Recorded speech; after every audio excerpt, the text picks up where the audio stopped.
This is In Case You Missed It, your National Agriculture News recap for the week ending November 15, 2024.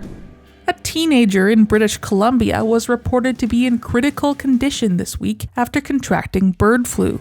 BC's provincial health officer said the teen had been in good health before developing symptoms on November 2nd. The unidentified teen was admitted to hospital with coughing, fever, and conjunctivitis before deteriorating rapidly. They had no farm animal exposure but had contact with dogs, cats, and reptiles. The source of the disease hasn't been identified, and the province said it hadn't yet identified the exact strain, but it was presumed to be H5N1. That's the same strain affecting poultry, dairy cattle, and farm workers in the US. BC has recently had a surge in avian influenza cases on poultry farms.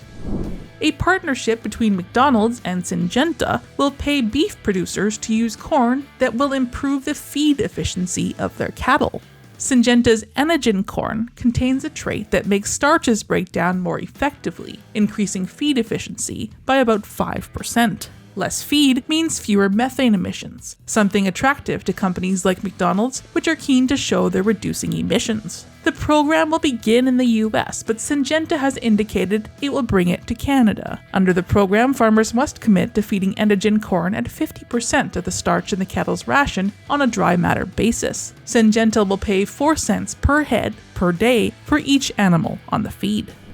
A little help from gene editing could force invasive wild pigs to breed themselves out of existence. That's according to Ray Liu, a researcher from the University of Guelph. Wild pigs are seen as a destructive force to the environment and a potential vector for devastating swine diseases like African swine fever. Liu's team found that they can edit the pig's genome so any female offspring are sterile. Male pigs carry the gene but can continue to mate. Eventually, with no fertile sows, the problem would be eliminated. Researchers are awaiting funding, and Liu said gene editing regulation will also need to advance before these special gene-edited pigs could be released into the wild.